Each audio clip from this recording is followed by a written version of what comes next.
Hello, everyone, and welcome to the Common Good Data Podcast. My name is Drew Reynolds.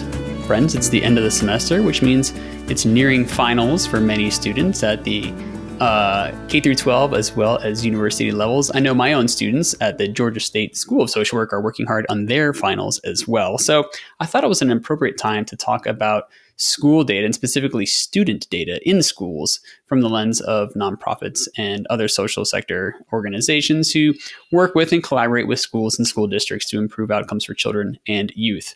Now, this episode comes as our final one that's going to be focusing on needs assessment and looking at secondary sources of data for the purposes of needs assessment. So for those of you organizations out there who are who work with children, who work with youth in some capacity and want to understand, what do dropout rates look like across our district or our set of schools near us, or what are school student achievement data looking like, or attendance data, this episode is really designed for you. So you can be able to find out, how to access that data, and then also how to make sense of it in meaningful ways when you're conducting needs assessments or doing other types of work with data. You can even use these school data for things like evaluation and tracking purposes as well. Now, common school data indicators, at least the ones that I'm going to be focusing on today, include student achievement, student behavior data, as well as student attendance data. Now, there's lots of other types of data that you can use for this: teacher retention rates, financial data in schools, but we're going to focus on these three because they're the most commonly used by organizations like nonprofits and others to be able to conduct needs assessments for students in their communities. So we're going to be focusing on those three, and I'm going to walk through each three of them and kind of what they are, how they're measured, things to be thinking about, how to use them in needs assessments, and then ultimately provide some ideas about where you can access this information and these data as well. But first, before we get started, if you're looking to expand your organization, one of the best ways to do this is to evaluate and demonstrate your impact. So organizations who consistently evaluate their services and show funders and stakeholders that they're making a difference are the organizations that grow. So if you're looking to find new ways to demonstrate and communicate your impact, head on over to commongooddata.com/impact. We can set up a time to chat and help you, develop a personalized impact strategy to help you advance your mission and serve more people. All right, so let's dive in. Let's talk first about achievement data. So achievement data refers to things like standardized test scores, things like student grades, graduation rates, or conversely dropout rates, as well as growth metrics, looking at kind of how are we seeing each of those metrics change over time. Now, how do we use achievement data typically for needs assessments or other evaluation work? What you want to be doing is looking at, I think, two things I like to look at. First is looking at trends over time.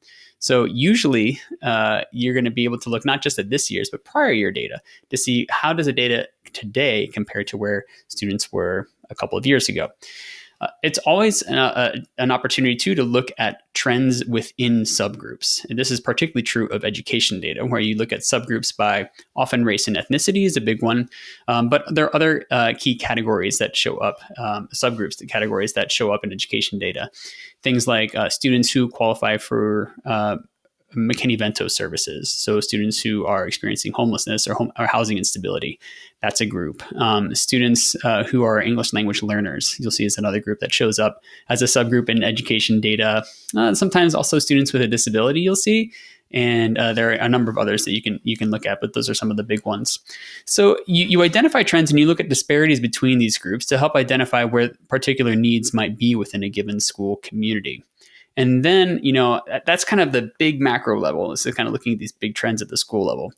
Now, on an individual level, a lot of school practitioners will actually use an individual student's data to develop, improvements and interventions for that child, or sometimes maybe a group of students within a classroom as well. So data are used for all kinds of reasons. But for your purposes, you'll typically probably be looking at the school-wide or district-wide data to be able to make some type of, assertion about what's going on in a community when you're doing a needs assessment. Now, data that focuses on achievement, a lot of times it tends to, when I'm looking at student achievement, particularly of standardized test scores, they tend to be expressed as percentiles. So from 0 to 100. So if you're in the 50th percentile, then you would be the same number of students scored higher than you in the test than those that scored below you. So you're kind of right in the middle. And then as closer you get to 100, you'd be as higher on that percentile range. Now, the thing is that where does that percentile actually come from? Typically, that percentile is sometimes you'll hear the term normed, but they're effectively looking at what is the average by some type of jurisdiction, either the state or national level typically. So you can kind of compare yourself to state or national averages using those percentiles. A lot of times you also see those percentiles divided into groups. I know here in Georgia we've got 4 groups, and different states might look at it differently, but you'll typically see something along the lines of the quartile ranges. So the top quartile range, the second quartile range, third and fourth. I'm going from basically 0 to 25, 25 to 50, 50 to 75, and 75 and above. Sometimes it's 5, and you're looking at instead of 4 groups. But those will then be given labels, things like this group is proficient, group is exceeding or exceptional or something like that. Or they might say needs improvement or below grade level. So you'll see some of those indicators as well. I like working with percentiles. I think they're a little bit easier to understand for people, but some people like working with the group categories too. So it depends on kind of how you want to communicate that information. Now, a kind of key thing to think about when you're looking at achievement data in particular is to distinguish between the total or absolute value of scores versus growth. So you might say, hey, this particular school community, the average percentile of students in third grade math is at 30%, which would be low, when compared to national or state standards. You might say, oh, things are going terribly. That's difficult.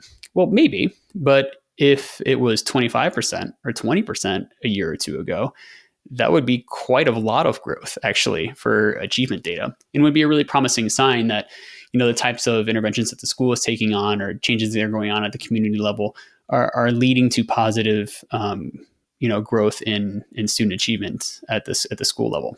So it's always important to keep in mind that whenever you're looking at achievement data, it's always about comparing it to where you were to national averages, or sometimes it's best to just compare against your own group or your own school or your own school district in prior years, so you can look at that growth over time. Another thing to keep in mind too, and this is particularly relevant now, is that it's really difficult to compare data on school achievement now to where it was maybe 5 or 10 years ago because of the impact of COVID-19. Nationally, we saw between a 5 and 10 percentile drop in math and language achievement scores. And so you say, well, hey, things are way down now where they were compared to before the pandemic. We haven't caught up. So that maybe isn't the best comparison. You might want to be looking at what was now versus last year versus during the pandemic to see if you're seeing growth over time. So always paying attention to some of those big macro level indicators that can sometimes have an impact on school data, student data, that can be a really important thing to be looking at. Now, there are some limitations with achievement data. The first being that standardized tests, they have their limitations. There's been studies that look at potential examples of bias, of racial bias, or other forms of bias that are baked in to standardized tests. So you have to be mindful of those. That can sometimes account for some of the differences you're seeing or disparities you're seeing in scores. But I think even more broadly speaking, what I would say is that student achievement data just simply doesn't capture everything there is to know about learning. And so when you can use those as a indicator, but I always remind people not to use them as the or the only indicator or the defining indicator, to recognize their limitations and that learning goes on, learning cannot be captured just simply by one standardized test scores. So a lot of times people will also look at things like qualitative measures or other types of things that are going on in the school environment to be able to try and tell a more complete picture of what might be going on in that school or that school district. Okay, so that's achievement data. Next, we have behavior data. And so what is behavior data? What does that term refer to? And typically what that means in the school setting for K through 12 schools is you're looking at discipline referrals, in and out of school suspensions. Those are kind of the big ones, or expulsions, right? Those are the kind of the behavior indicators that are tracked over time. Now, how do we use that information? Well, at a macro level, when you're trying to do a needs assessment or talk about a community or a group of schools or an individual school, you're looking at patterns of behavior over time. And you're kind of looking at, some things you might look at, for example, could be what are some of the patterns of behavior that we're seeing over and over again, the types of discipline referrals that are showing up. I know a lot of folks who do substance use prevention work might focus on the number of discipline referrals related to, possession of a substance at school, whether it's alcohol, vapes, or something else like that. that can be helpful to understand, what are the causes that give rise to behavioral problems or suspensions, and how maybe a particular thing might be at the root of that cause. And then it's also a lot of interest in discipline data focuses on excessive discipline. So, to the extent to which schools might be over suspending students and keeping them effectively out of the classroom, that might be providing a barrier to learning and other forms of student engagement. Now, behavior data tends to be expressed as counts. So you might see data on the number of suspensions in a given academic year at a school, for example. Sometimes those counts will then be turned into ratios. And when you turn them into ratios, that allows you to account for the difference in student population. So if you have a lot of suspensions at one school and not many at another, well, the reason that could be is because the other school is much larger than the other one. But if you turn it into a ratio, for example, the number of suspensions per 1,000 students, you can then use that number as an indicator to be able to compare evenly across schools of a different size. Again, as with achievement data, it's always important to look at trends. So comparing your behavior data, your suspension data across state and national benchmarks can be really important. Again, along with achievement data, it's important to look at data from prior years and see changes over time. COVID is not a good one to look at because during the COVID years, suspension rates were really low because all the students were at home. But then it spiked up real high when students came back into the classroom for the first time again. So be mindful of the data points that you're pulling and how COVID may have had an impact on what those trends look like.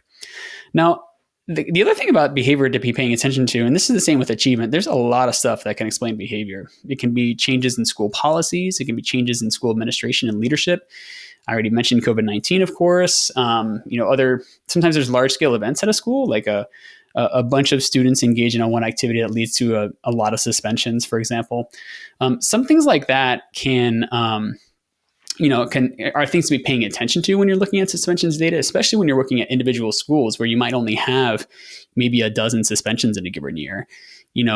A difference between 12 and 15 and 18 and 9 suspensions might be explained by one or two events and might not be indicative of a larger trend or problem at the school when it comes to suspensions. Now, another indicator that to look at is the number of suspensions versus the number of people suspended, because sometimes that can show really different types of situations that are going on, right? If you have 20 suspensions in a school, but 19 of them were of one person, that would be high. Of course, it's an exaggeration. But that's a very different story than saying that 20 different students were suspended, right? You're looking at a much broader indication, a number of students who would be involved in school discipline rather than just one student who might have a particular unique challenges or needs on their own. So there's some things to be thinking about with behavior data. Note that as well with the achievement data, there are concerns around implicit bias in both data collection as well as disproportionate suspensions for a particular group. And this is particularly true of Black and Latino students of color, who may be more susceptible to being suspended. Also, it's another thing to be mindful of in this is to be careful in the way that this behavior data can be used in a way that's punitive to students or in a way that actually further disadvantages them along the line. As students begin to be more and more involved in school disciplinary, it almost comes like a cycle sometimes. So you have to kind of be paying attention to that and where those trends might be showing up in the data. For schools, and I think as you're thinking about needs assessment work, I think the key focus comes in terms of decision making and approaches that you're taking as your organization working in collaboration with schools, is to be thinking about culturally responsive behavioral management techniques. So how can we find ways to address potential, for example, disparities in discipline among different subgroups by engaging more culturally responsive ways, or understanding that behavior manifests itself differently according to culture. That's a big theme that comes up with behavioral data.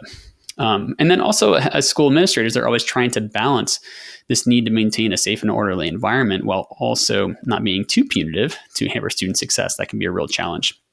A term that comes up a lot that you might see when you're looking at behavior data is a term known as the school to prison pipeline. And what that refers to is the way in which students, and oftentimes students of color is what we're referring to here, but not in all cases, you'll find that students who get involved in the discipline system in schools very quickly find themselves in the criminal justice system. And that school environments that are overly punitive or that disproportionately suspend students of color might also be exacerbating those same problems that we later see in adulthood, in particular in the criminal justice system. So we have to kind of be examining and be familiar with that term and be examining strategies that can be used to mitigate the potential for schools to be functioning in this particular way. Okay, third one, let's talk about attendance data. So what is attendance data? That tends to be chronic absenteeism as an example of them, daily attendance, tardiness records, anything about school and students being in seats, right? You can even, I guess, add enrollment data to that would be kind of interesting to look at. But why do we use attendance data? Well, really, what we know is that the more students are in school, the more successful they tend to be. And there's a correlation between the amount of days you're in school and your success in school. So it's important to have students in the classroom as often as possible so that they can receive the instruction that they need to be successful students.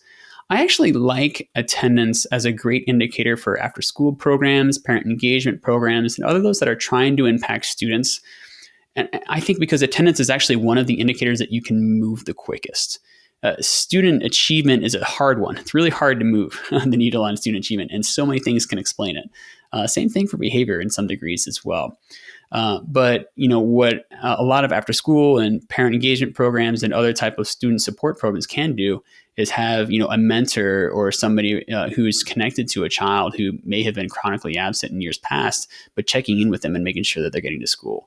And you can sometimes see a much bigger, quicker impact on that, on the absent indicator than you can on others. So I think it's a useful one. Now, the term, what does chronically absent mean? That's a good question. Oftentimes, you're looking at students being absent from school. Being absent in itself is not necessarily a bad thing. They're sick one day, or they need to go to a doctor, or whatever could come up, right?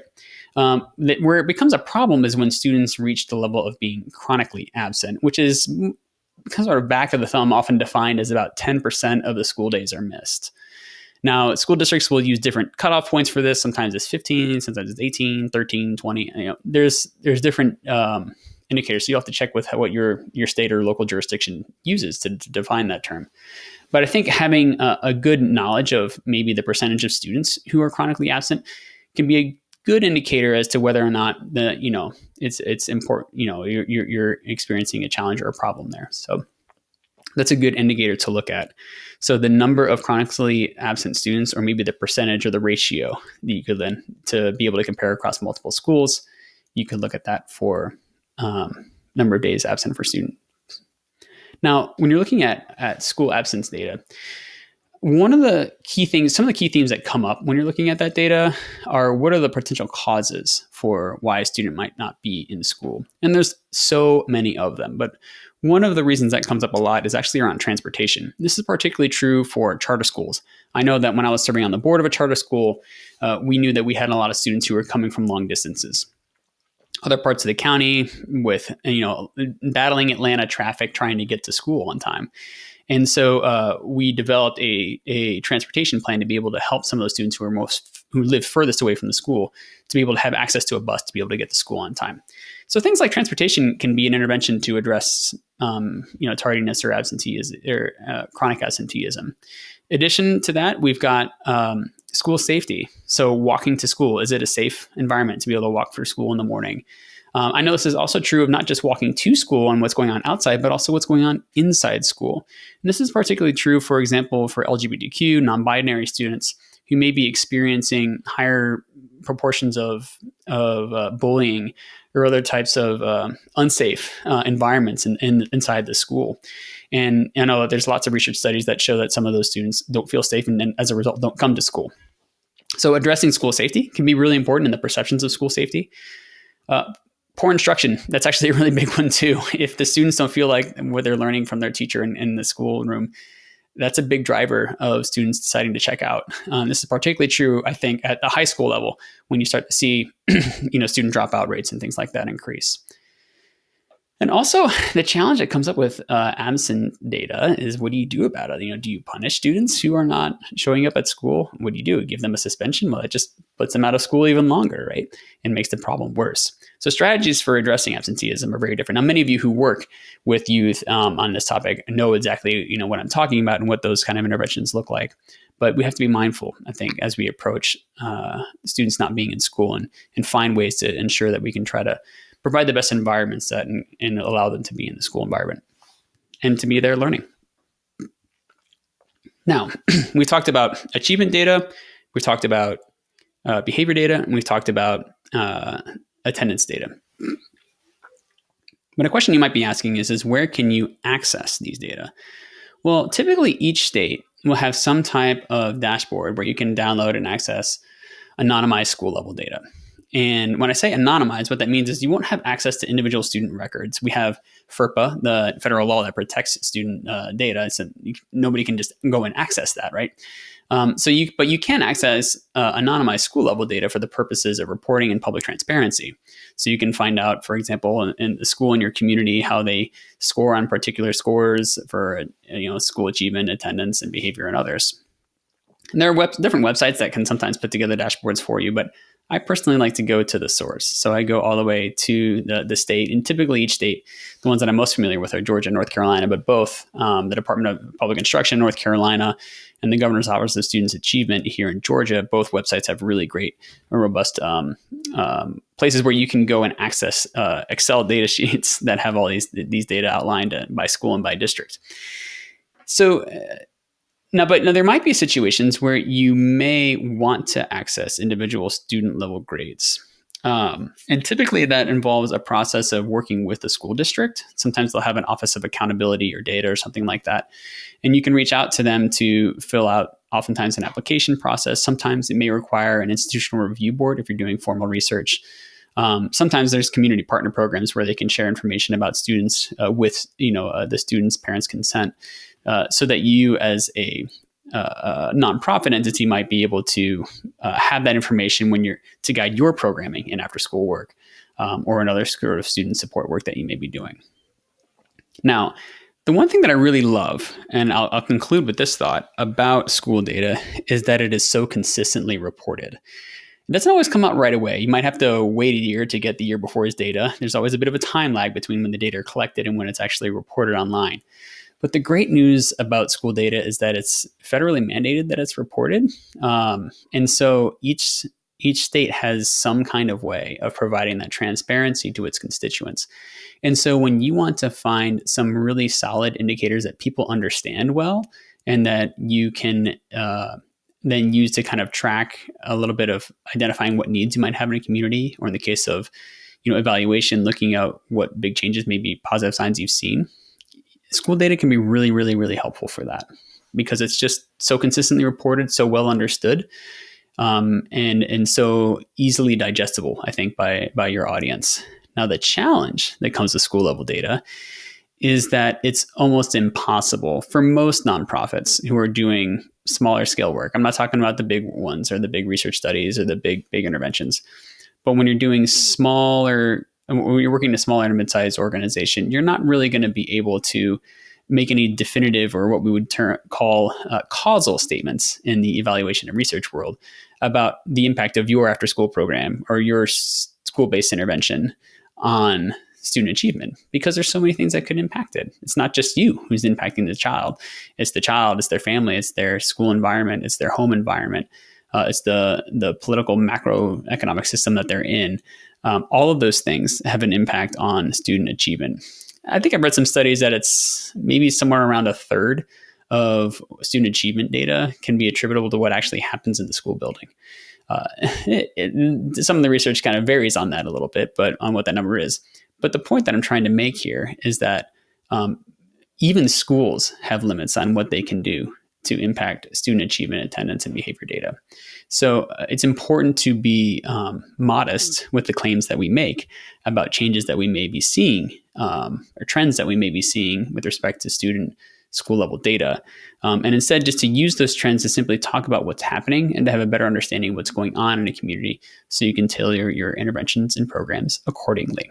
So anyways, I hope that this was a useful introduction to school data for those of you who are new to it. It was fun for me to do this one. I'm a former high school teacher myself, so having opportunity to talk about school data is always a fun one in the context of this podcast. So thanks so much. I hope you have a wonderful week. And for those of you who've been listening all through this series, I hope you find that the series of data that we've had on needs assessment and other forms of secondary data have been useful to you. To find out more about some of those other episodes or other resources, you can check us out at www.commongooddata.com/podcast. I'll see you next time.